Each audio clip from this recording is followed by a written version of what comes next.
Me llamo Jesús Omar Aguirre Ramos y vengo a explicar mi álbum de la Unidad 3, formación del Estado-Nación desde la independencia hasta su consolidación en el porfirismo.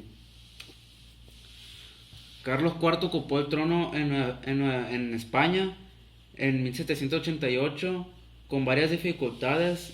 Posteriormente, el estallido de la Revolución Francesa presentó a España un nuevo peligro, ya que por ser su país vecino también podría ser proclamado por los franceses.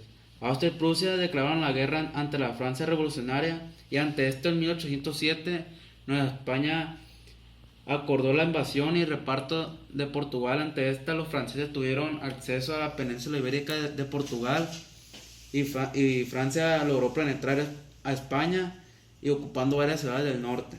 Ante esta los franceses depusieron del rey Carlos IV y nombraron al nuevo rey José Bonaparte, el cual en España en mayo de 1808 se levantaron en armas proclamando el regreso de Fernando III, ya el verdadero heredero de la corona española. Y ante esta surgieron pensadores que propagaban las ideas de la Revolución Francesa en la Nueva España con ideas de la independencia. En 1808 los criollos en Nueva España iniciaron un movimiento ante la coronación de José Bonaparte, el cual fracasó por las autoridades españolas en la Nueva España, pero el movimiento no acabó, ya que se empezaron a hacer juntas conspiratorias para planear la independencia de la Nueva España en estados de Valladolid, San Miguel y Querétaro. Principales participantes fueron Ignacio Allende, Juan Aldama, los hermanos Epigemio y Emeterio González, José Ortiz de Domínguez y Miguel Hidalgo.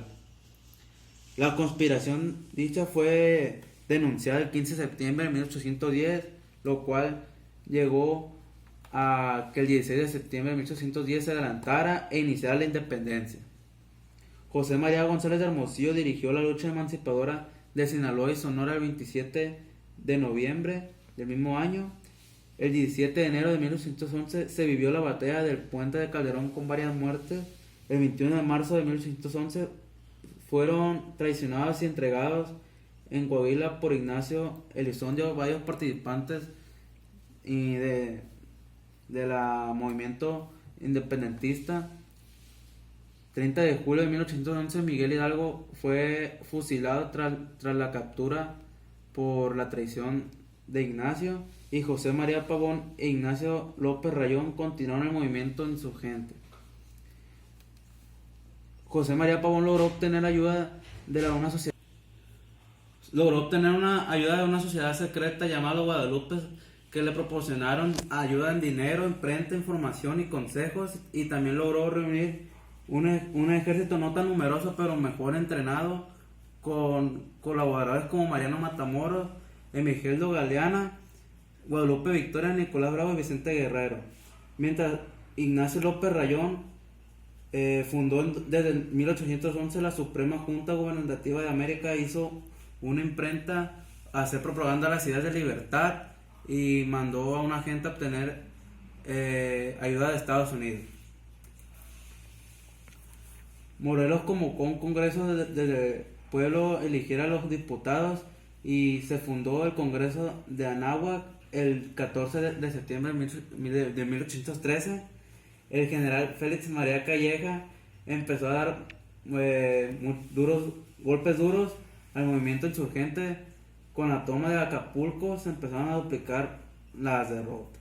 En Apatzingán, el 22 de octubre de 1814, se promulgó el decreto Constitucionalidad para la Libertad de la América Mexicana.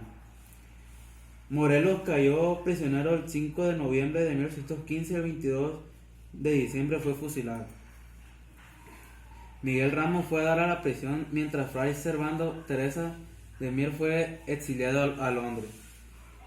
Fray Bartolomé conoció a Xavier Mina, el cual convenció para embarcar una expedición a Nueva España, tratando de seguir el movimiento insurgente.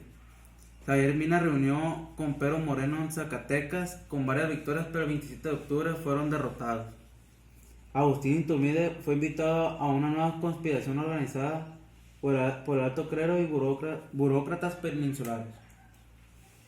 Vicente Guerrero logró convencer a Iturbide de unir tropas, las realistas insurgentes para la independencia, y quedó al bando del ejército Iturbide. Se le dio el nombre como ejército trigante, con una bandera con los colores verde, blanco y rojo que simboliza la unidad, la religión y la independencia. Iturbide proclamó el 24 de febrero de 1821 el Plan de Iguala, y en agosto se firman los tratados de Córdoba por Juan O'Donoghue con Iturbide, donde se declara la independencia. El 27 de septiembre de 1821 el ejército trigante recibió a la Ciudad de México con muchos festejos por la independencia. Iturbide, coronado el 21 de mayo de 1822 en la Catedral Metropolitana con una política de monarquía. El Imperio Mexicano nació en una crisis financiera, sin comercio al exterior y muchas desventajas.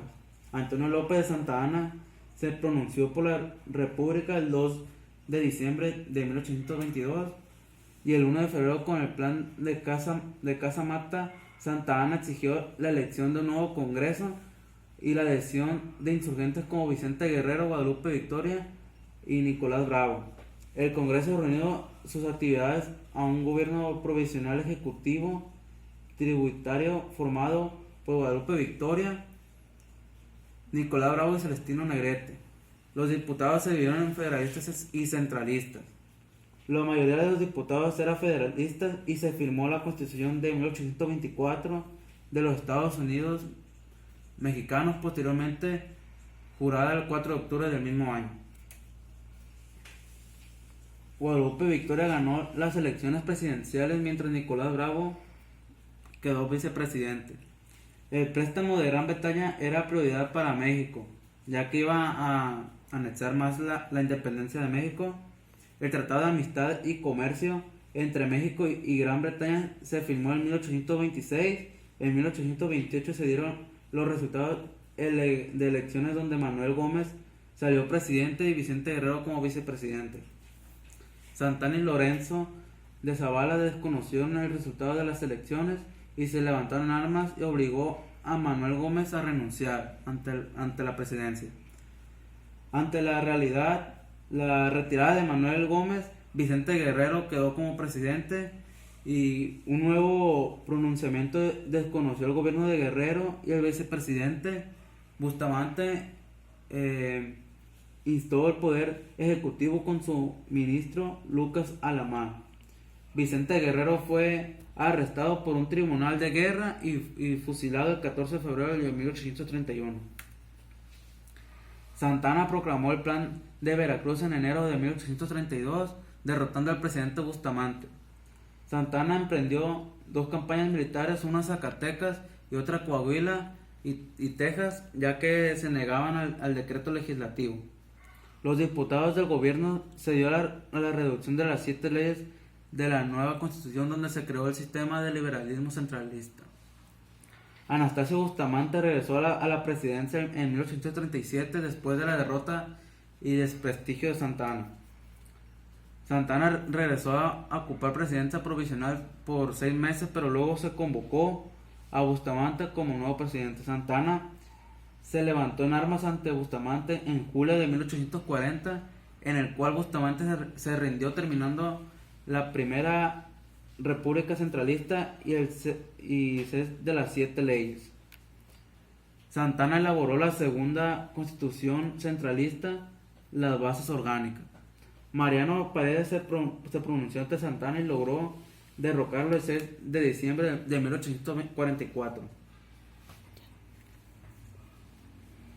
Procediendo legalmente de acuerdo a las bases orgánicas, el presidente del Consejo de Gobierno, José Joaquín de Herrera, fue electo a presidente.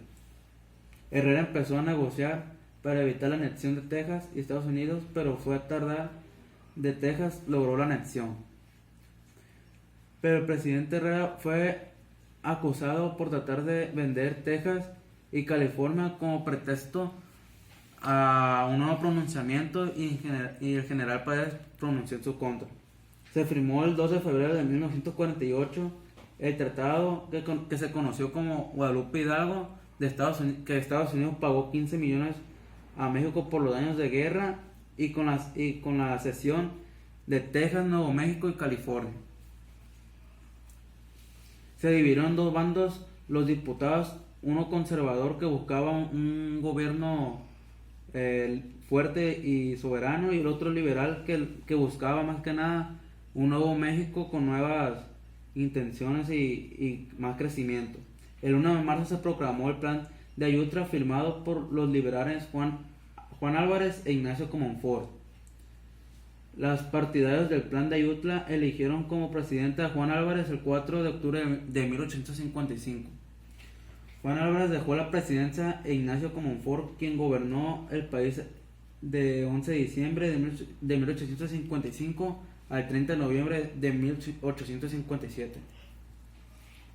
El gobierno convocó al Congreso Extraordinario para que se formase la Constitución de 1857. La respuesta conservadora fue inmediata y se firmó el Plan de Tacubaya, firmado en diciembre de 1857, e inicia la Guerra de Reforma. Comonfort se unió al Plan de Tacubaya y mandó encarcelar a Benito Juárez, y el país desconoció a Comonfort y lo obligaron al exilio. Benito Juárez asumió la presidencia de acuerdo a la Constitución, mientras los conservadores nombraron a Félix María Zuluaga. En medio de la guerra, Juárez decidió consolidar la reforma liberal y a partir del 12 de julio de 1859 promulgó la ley de reforma. La guerra terminó con el triunfo del Grupo Liberal y Benito Juárez entró a la capital el 11 de enero de 1681. El país no estaba en estado de bancarrota y existía la amenaza latente de Francia, Inglaterra, que reclamaban las deudas de México, y Juárez decretó una suspensión de 2 años. Ante esto, un grupo de conservadores buscó apoyo de Napoleón III, el cual estaba interesado en apoderarse de México, y unieron fuerzas. El candidato para ocupar el trono de México fue el archiduque Fernando Maximiliano de Habsburgo. Las tropas desembarcaban en la ciudad de Córdoba, Veracruz, en marzo de 1862. El general Ignacio Zaragoza reunió el ejército mexicano en Puebla, lugar donde se dio la batalla del 5 de mayo, en el cual los franceses llegaban a México. En septiembre de 1862 llegaron más de 100 soldados franceses al puerto de Veracruz. Juárez decidió abandonar la Ciudad de México ante el ejército francés y que el 10 de junio recibiera a los franceses. Los franceses de los 25 estados que conforman México, 18 encontraban controlados por los franceses. Maximiliano llega a Veracruz el 28 de mayo de 1864. Para 1865, las circunstancias para el gobierno de Juárez empezó a mejorar por el apoyo de Estados Unidos y la retirada de gran parte del ejército francés. Porfirio Díaz recuperó la capital el 2 de abril, y el 19 de junio de 1867 Maximiliano, Miramón y Mejía enfrentaron de pena de muerte por la intervención de México. Benito Juárez entró a la presidencia el 15 de junio de 1867 y se dispuso a poner en orden los asuntos administrativos y organizar el país. El país estaba con mala economía por la guerra y con mucha pobreza. La llegada de inversiones extranjeras que se otorgaron de todo tipo de facilidades a los capitalistas extranjeros en la minería, industria, agricultura y tendido de líneas telegráficas. Benito Juárez muere el 18 de julio de 1872 y ante esto Sebastián Lerdo Tejada quedó como presidente, el cual siguió con una red de ferroviaria. Fue uno de los proyectos de Lerdo que uniera las principales ciudades y agilizara el transporte hacia el exterior. Valentín Gómez Fallas propuso el proceso de secularización desde las efemérides de las administrativas, y lo cual el Congreso promulgó sus leyes en 1833, y más de la promulgación de la ley de reforma consolidó la separación de la Iglesia del Estado. Sebastián Lerdo Tejada renovó el Congreso para que en las próximas elecciones saliera triunfante. Porfirio Díaz, ante el triunfo de Lerdo Tejada, se levantó en árboles con el plan de Tuxtepec y así el Porfirio Díaz se hizo presidente en 1877. En el gobierno de Díaz hubo una rivalidad entre viejos liberales y jóvenes de ideas nuevas y para Díaz era importante la unión de esos dos bandos. El periodo de Díaz acabó en 1880 y Manuel González entra a la presidencia el 1 de diciembre de 1880 y que con el nuevo gobierno logró reincorporar del ejército a algunos militares y Grecia estaba más conforme ya que era más tolerante el nuevo gobierno. México era un país predominante rural ya que se predominaba más la pobreza. Díaz regresó a la presidencia en 1884. Díaz en 1890 postuló con mayor fuerza una mejor organización económica para alcanzar la prosperidad en el país que necesitaba. El gobierno mexicano facilitó la explotación de recursos humanos, naturales y materiales, principal de industrias de México, Monterrey, Guadalajara, etc. Los ingenios azucareros de vieja tradición modernizaron principalmente en Veracruz y Sinaloa. Se implementó el drenaje, entubamiento de agua potable y construcción de edificios públicos en las grandes ciudades. La mayoría parte de la población vivía en la pobreza de tantos conflictos armados que se vivieron y desorden político que no contaba con el apoyo ya que solo se buscaba ganar la guerra. La falta de higiene en las ciudades y la mala alimentación en la población moría de hambre o de viruela. En 1868, una función de la iglesia pasó a depender de una dirección de beneficencia del Estado, cuyo labor era alojar y alimentar y dar educación a niños pobres. Bueno, este ha sido mi álbum y gracias por su atención.